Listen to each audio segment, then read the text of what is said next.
নমস্কার বন্ধুরা, আমি কৃষ্ণা আর এখন আপনারা দেখছেন কৃষ্ণার রান্নাঘর। আজকে রেসিপি ভিডিও দেখানোর আগে আর রেসিপিটা কি হবে সেটা দেখানোর আগে চলুন আজকে দেখিয়ে দিই আমাদের ছাদ বাগান।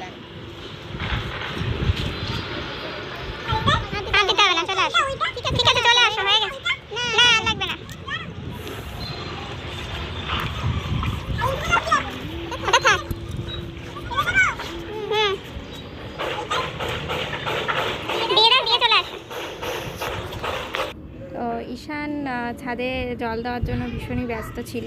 তো আর বেশি দেরি না করে চলুন শুরু করা যাক আজকের রেসিপি হবে ডিমের কোরমা। আমি কিভাবে আজকে ডিমের কোরমা করব এবং খুব সহজে ডিমের কোরমা কিভাবে করলে খুব টেস্টটা বেড়ে যায় সেটাই আমি আপনাদের সঙ্গে আজকে শেয়ার করব। এখানে প্রথমে আমি জলটাকে ফুটিয়ে নিয়েছি আর এখানে আমি দিয়ে দিচ্ছি ডিম। এখানে আমি দিয়ে দেবো 8 পিস ডিম। ডিমটাকে সেদ্ধ করে নেব, নর্মালি যেভাবে সেদ্ধ করা হয় সেদ্ধ করে খোসা ছাড়িয়ে নিয়েছি। এরপর আমি এই সেদ্ধ ডিমের মধ্যে দিয়ে দিচ্ছি সামান্য পরিমাণ লবণ। আর বলে রাখি, এখানে আমরা হলুদের ব্যবহার একদমই করব না। এখানে দিয়ে দিচ্ছি কাশ্মীরি লঙ্কা গুঁড়ো সামান্য পরিমাণ, দিয়ে ভালোভাবে নেড়ে নিচ্ছি মিশিয়ে। এরপর আমি এখানে সাদা তেলে রান্নাটা পুরো করব, তো এখানে আমি দিয়ে দিচ্ছি সাদা তেল। এরপর আমি সাদা তেলের মধ্যে হাফ চামচ মতো ঘি দিয়ে দিচ্ছি। ঘিটা সরাসরি কড়াইতে দিলে অনেক সময় পুড়ে যাওয়ার সম্ভাবনা থাকে, তাই তেলের ওপরে দিয়ে দিলাম। ভালোভাবে তেলটা গরম হয়ে আসলে আমি এখানে ডিমগুলোকে একে একে দিয়ে দিচ্ছি।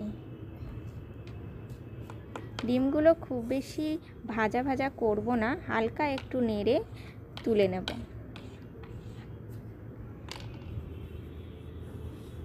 হালকা একটু তেলের ওপরে নেড়ে আমি তুলে নিচ্ছি।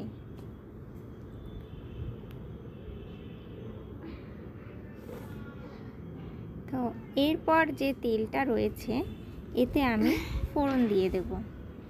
এতে আমি দিয়ে দিচ্ছি পেঁয়াজ। পেঁয়াজটাকে আমি ভালোভাবে ভেজে নেব। ভালোভাবে আমি ভেজে নিচ্ছি, লালচে করে ভেজে নেব। যতক্ষণ ভাজা হতে থাক তার মধ্যে আমি এখানে একটা পেস্ট বানিয়ে নিচ্ছি। পেঁয়াজ, রসুন, একটু জিরে দিয়ে দিয়েছি, আদা দিয়ে দিয়েছি, দিয়ে একটা পেস্ট বানিয়ে নিয়েছি। এরপর এই বেরেস্তাটা তুলে নিচ্ছি। পেঁয়াজ দেখুন লালচে করে ভেজে নিয়েছিলাম, তুলে নিয়েছি। এরপর ফোড়নে দিয়ে দিচ্ছি গোটা গরম মশলা, তেজপাতা। আর এখানে দিয়ে দিচ্ছি আমি গোটা গোলমরিচ দিয়ে দিয়েছি 3 থেকে 4টে। এরপর আমি এখানে যে পেস্টটা বানিয়ে রেখেছিলাম পেস্টটাকেও আমি এই তেলের মধ্যে ভালোভাবে মিশিয়ে নিচ্ছি। ভালোভাবে কষিয়ে নিতে হবে। দেখুন ভালোভাবে এখানে আমি কষিয়ে নিয়েছি। এরপর এতে আমি সামান্য পরিমাণ লবণ, একটু কাশ্মীরি লঙ্কা গুঁড়ো দিয়ে দিচ্ছি। এরপর আমি এখানে দিয়ে দিচ্ছি কাজু বাটা।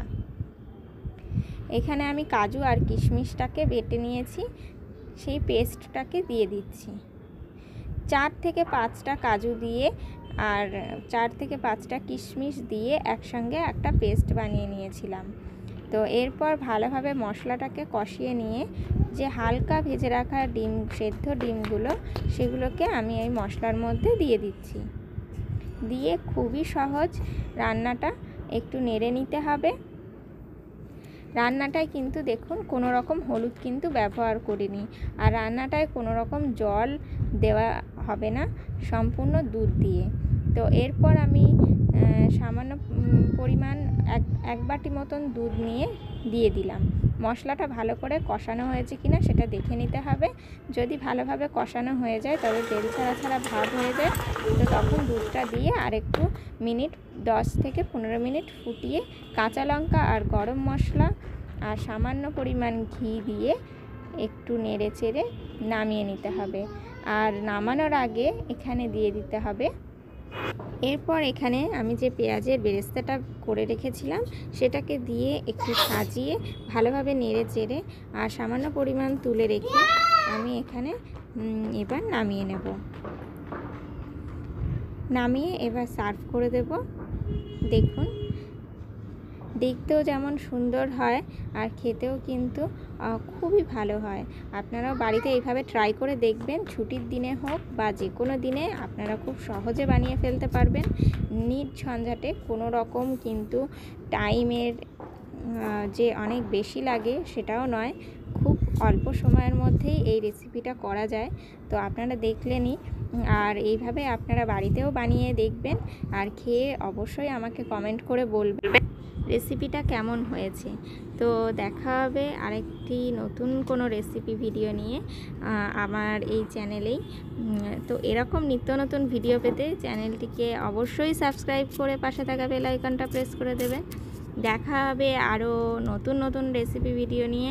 ততক্ষণ পর্যন্ত ভালো থাকবেন, সুস্থ থাকবেন, আর এভাবেই ভিডিও দেখার জন্য অনেক অনেক ধন্যবাদ সবাইকে।